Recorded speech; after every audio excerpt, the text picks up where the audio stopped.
Good morning, everyone, and good morning to you, Matt. Happy morning, Monday. Rick. What's going on, buddy? Did you miss me last week? We didn't do a podcast last week. Yeah, I did. I did it with John. No. You weren't here? At least he's honest. Right. That's right. No, man, it's good. It's Monday morning, up and running. Lots going on, man. Lots of franchise activity coming in. We haven't talked about that, but lots of franchise activity, franchisees opening, signing LOIs, getting moving. It's good. We got a lot of activity going on. A lot going on here, folks, behind the scenes. Well, you are doing a lot. Every time I turn on Facebook, you're like doing a virtual conference somewhere too. Oh, yeah. I did a keynote yesterday for my buddies over at Association of Fitness Studios. I'm on their board and did their keynote on Sunday morning yesterday. I had a panic attack because I came into the gym and we had a storm, and for whatever reason, it knocked out the Wi-Fi like in our little city here in this little corner of the suburbs. And so I was back up and running at home. And so I just, of course, I assumed, and you know what that does, makes an ass out of you and me. Dad jokes. Anyway, so I come rolling into the gym and I get all set up and I got my lighting and I got a new setup and it looks awesome. And I'm like, this is great. And I have like 15 minutes to go. And then no Wi-Fi for whatever reason didn't come on at the gym. So I broke the land speed record back to my house. Well, it's a good thing you're close. Yeah, exactly. I would have had a panic attack. I would have been doing it at a coffee shop. So I rushed back home and barely got set up in time, but it went well. So cool. Yeah, I appreciate everybody that attended.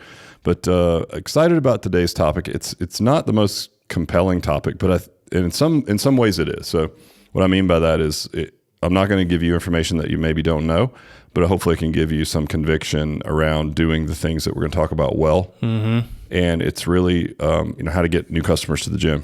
And we really see it.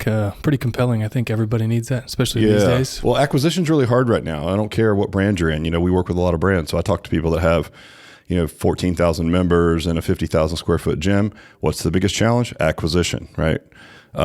Personal training gyms. What's the biggest challenge? Acquisition. So the overall landscape that we see right now, just as a side note for most of the gyms we work with, is that if you ran a decent business before and you were willing to maybe make some concessions when the virus kicked in and cut some of your fat, which all companies should use as an opportunity to cut fat, then you're actually doing okay. Some people in a smaller business, if they were very efficient, are actually on par from their net profit, right? Which is the money they're going to take home. And that's really what matters. Right. Their gross profit might be down. But I think across the board, most businesses are, unless they're really small, like our women's gym, and we talk about that a little bit, are in need of acquisition. So their top line revenue is down a little bit, anywhere from 20 to 40%, depending on who you talk to, right? Some people shifted to new business models to accommodate. I mean, again, great opportunity to grow, right? To change and grow. Our women's gym, which is our smaller model, which is 1,500 feet, it's actually ahead of where it was last year. And I think it's just due to the size of it, less complexity, more trust, fewer moving parts, right? There's just a lot of things that make it a more compelling business model during tumultuous times. So that being said, we're going to talk today about acquisition because everyone's shooting for it right now, and we're going to simplify it a little bit. And we'll talk about it. Really, there's three main channels that we see for getting customers to your gym or to your personal training facility, whatever that may be, right? So the first one of those three would be paid advertising. That's the one everyone's somewhat familiar with. Right? Where should I spend money? Should I run ads on Facebook? Should I run ads on Instagram? Should I run ads on YouTube? Right? Those would be some digital channels as an example. Should I do print ad? Right? Should I put an ad in the local newspaper? Should I do flyers? Because no one's doing that anymore. And you can be very specific with that. Drop them right into a few local neighborhoods where you already have some heat signatures for clients that come to your gym. Right? Another basic example would be we have a banner on the road. That would be paid advertising because we have built the banner and then we pay to have the sign permit to put it out on the road. And so, do those things work? And the answer is yes. And I think it goes back to why does it work? It goes back to the same reasons that we talk about for training, where you just stick to the basics and you do them well. I always think it's funny when you talk to someone and they're like, "Look, man, we tried Facebook marketing, it doesn't work." It's like, well, it does work for some people if they do it well. So either your offer's not compelling, your ads are set up, you have weak title. I mean, there's a lot that goes in. I'm not going to discount the amount of ninja expertise that it takes that goes into each one of these channels, right? Instagram's different, YouTube's different. Each one has a unique, set of attributes or a skill set needed to run a really good ad. And sometimes like one person can't even do them all. You might have different companies doing different, different channels just in paid advertising. But does paid advertising work? Yes. It's probably the most difficult one because a lot of people are doing paid advertising and you are literally spending dollars and trying to get a return on investment for getting eyeballs to look at your stuff, right? So for us, we target a clientele that's probably 40 plus, as an example, more of a premium client. And I say premium just meaning they can afford the services that we offer because we are personal training. And so Facebook is good for us, as a personal training studio. Instagram, okay, maybe not as much. We've tried some YouTube stuff. Again, we probably didn't do it well, so we abandoned it. But we keep going back to the well for Facebook because it seems to be the least expensive of our options. We've actually got our lead price now under $20, which is really good. Yeah, and we're doing that by running, again, a re-grand opening, right? Because we've retooled the facility, we've got different cleaning protocols. And so I felt justified in saying, even though we've been here 20 years, this is a re-grand opening. We're reintroducing ourselves to this community post-COVID, whatever that is. And it's actually been pretty compelling. That's been the best one that we've landed on so far. And I would encourage, again, any gym out there that's made any changes to do a re-grand opening of some sort. So, but when we first came back from COVID, we didn't do that, right? And it wasn't working. So it would have been very easy for me to say, like, well, Facebook doesn't work. It's like, well, it works. I'm just not doing it well. And so the key and the thing I want everyone to hear today is everyone knows that you can do paid advertising on any of these channels, but the really key is doing it well. And so if you don't know how to do it, you need to find somebody that can do it, but you can't just give up. You can't just say, I'm going to spend $1,000 on Facebook ads this month and I didn't get anything back. It doesn't, Facebook doesn't work, right? Or Google ads don't work, or YouTube doesn't work, whatever that is. That's not true. There's plenty of people that make a ton of money. I had a friend in town, he actually did the podcast, John Farkas. He's basically given up all Facebook marketing for a bit and he's just doing YouTube. Cool. Was it working? No, not YouTube. Sorry. Sorry, John. No, it's not because he's not doing it at all. He's just doing Google ads, right? Okay. And you talk to other people and they're like, whoa, Google ads are way too expensive. Like we don't get anything on that. Just do Facebook. So it's like, here's what I will say. You have to do it well and you need to keep everything running at the same time. That's the hardest part, I think, for any owner that's listening is to understand that like, it might take a minute to dial in Facebook. Once that's dialed in, you just move to the next channel, but you don't quit. Right. Because normally it's like, well, I tried Facebook, that doesn't work. And then like, I shut that down. Then I move here and I shut that down. And I know sometimes it's a division not only of dollars, but also your attention, especially if you're small. So hire it out, or at least get good at one before you just, before you just quit. Because what normally happens is then you're just wasting money. And it's that bullets before cannonballs idea that we talk about, like finding your range before you dump more money in. But you have to at least do that. You have to find your range. So how long do you like sit on something before you switch? It really just depends on your budget. I mean, ideally you get there quicker, right? So we were holding back. We were here's an example. We were at a $50 per day ad spend on Facebook when we were running our normal hooks post-COVID, and they really weren't doing much. And so I wasn't going to turn it up until we could land on a heat signature that looked like it was more compelling. So we switched our ads. We went to, grand reopening, and we started getting a lot more leads at a lot less cost, and the lead quality was pretty good. And so it's like, okay, here's the heat signature. Then we turned up our ad spend, and we just slowly turned it back up to our old ad spend, which is like $100 a day. Cool. Yeah. Yep. So, again, print ad's another one we haven't tried. We might go back to something like that. Who knows? I haven't done print ad or mailers or anything like that in a while, and I'm sure not a lot of people are doing it. So, well, people are getting a lot of stuff in the mail these days, but it's not for gyms. Right. Yeah. I won't be voting for someone. Yeah. I voted yesterday, by the way. The library was open. So dipped in and out. PCK, early vote, got it over with. Yeah. But even the banner on the road, right? It's like, okay, you could just put it out there, and if you leave it in the same place, it just gets stale and old. I made the mistake here of a few years ago. I was the first one to think of banner on the road for this shopping center. And so then I was, we get 40 days a year per our city ordinance to have a banner on the road. Right. And so we started going to other businesses in our shopping center that were not the type of businesses that would put a banner on the road. And we would say, can we use your 40 days? And we would just send a different representative from our company over there so they wouldn't know who we were. And they'd be like, hey, I'm from Hartford Insurance, right? And we would get their 40 days. And all it was is a little sticker on the banner to make us legal, if you will. Right. Well, everyone else that's in this shopping center caught on, and if you drive by there now, it looks like someone's having a yard sale. There's so many banners, and it looks terrible, to be honest, right? And it's our fault for opening that can of worms. But I mean, there's political signs, there's 18 banners for SO. You got to move that thing around. You got to be strategic now. They are on it to make you take that down if it's a day too late. Yeah, they have like a whole army of retired people that does nothing but check the stickers on your signs, because it'll be an hour over time, and there'll be an old fellow walk in here and be like, your sign's out of them. I'm like, oh my God, there's ninjas out there. But my point is, even if you have your sign out, like let's say with us now it's crowded. Well, you got to move it around, get it closer to the road. You're jockeying for position for eyeballs, right? No different than you are digital. So just because you put it out there and it doesn't work, you maybe didn't put it in the right spot, right? I mean, it can't be a bad thing to have a 8x4 banner on the road that people drive by when they're sitting in traffic and see it. I mean, come on. It's like, so that's paid advertising. And again, do them all well. So that's number one. And that's probably the hardest, because you're competing with other people's dollars. Sometimes probably bigger companies. Probably the thing people will do the most, you'd say, huh? Well, it's in some ways it's the hardest to get eyeballs back and to be good at it, but it's easiest to do. It's the easiest to do for the owner. You can throw some money at it. In some ways, it gives you an easy out if it doesn't work. You're like, oh, it didn't work, so Facebook doesn't work for me or whatever. It's like, all right, whatever. So I know that sounds like a weird thing to say for an owner, that they would throw money at something, but I do see that. And then you just absolutely. Well, I tried it, Yeah, paid a month to Facebook, didn't get nothing. Didn't get anything. I'm not doing that crap. The Facebook doesn't work for me. So the next one, and this one is a little bit more work, right? But it's the most obvious one. It's the easiest one. And I say easiest, meaning if you're doing a good job, which is referrals. And there's a couple different channels for referrals. So one would be your clients. Yep.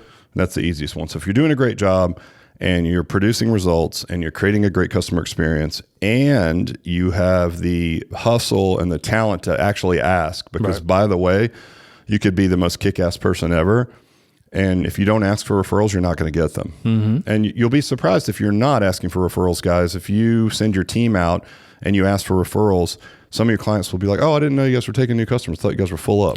You're like, yeah, no, like we're still growing, right?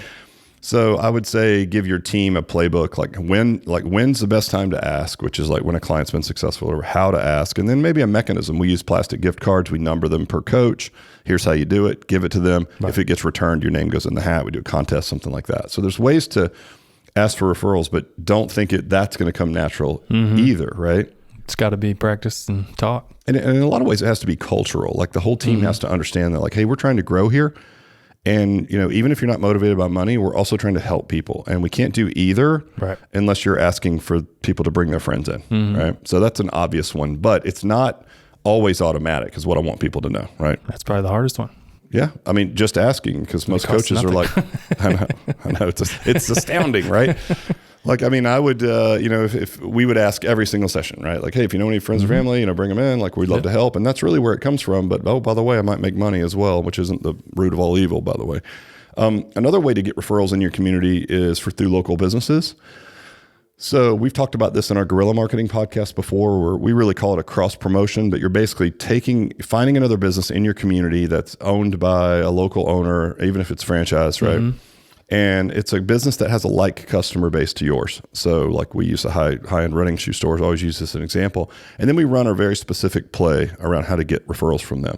And we'll offer a special hook to them and they'll advertise it to their list. And go back and listen to guerrilla marketing so we don't spend all day on this. But you leverage their email list, you do some physical things in their store.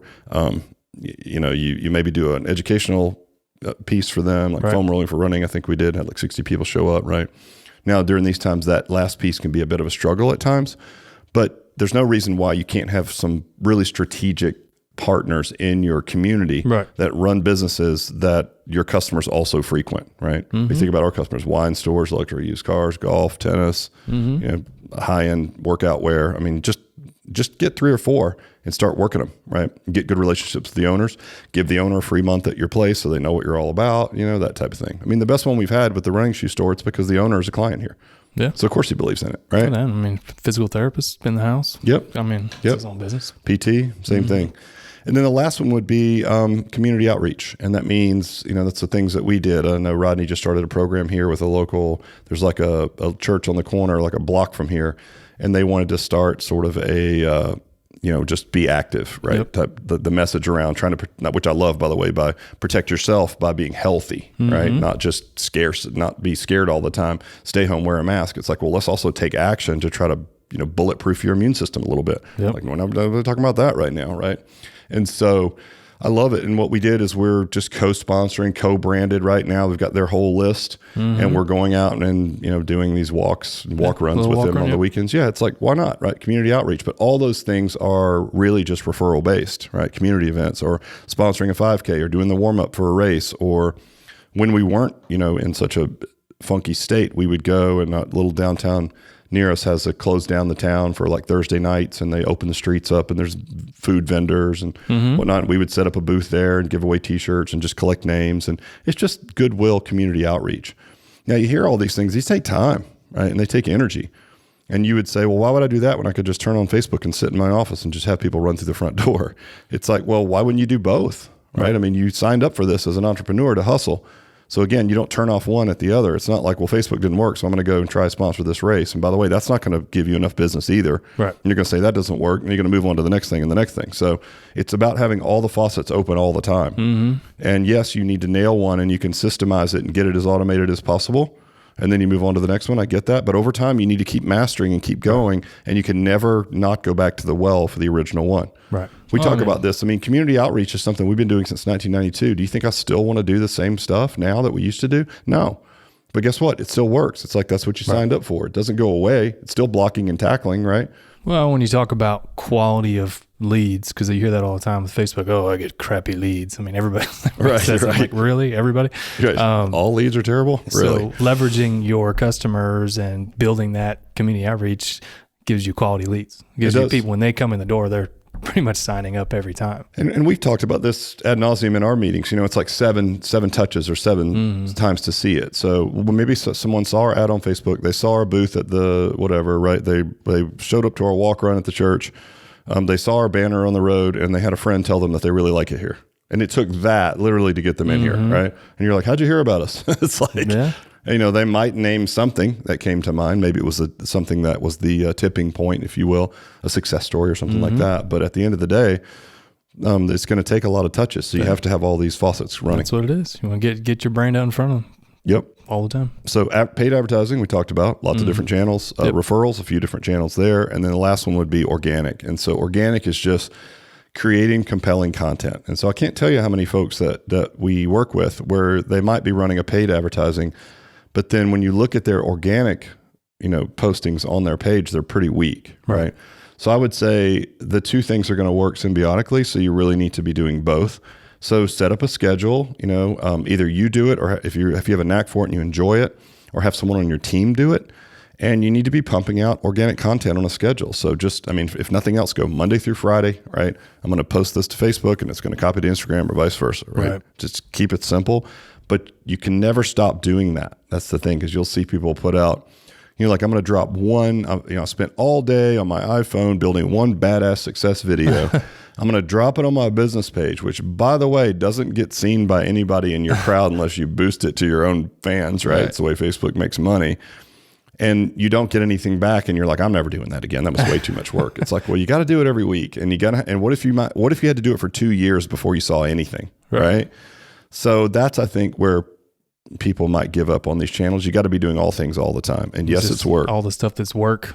It doesn't cost you anything. This is a 4-letter word, Matt. It's called work. Yeah, exactly. So, compelling content. I mean, this can even be like organic can be even where you chose to put your business, right?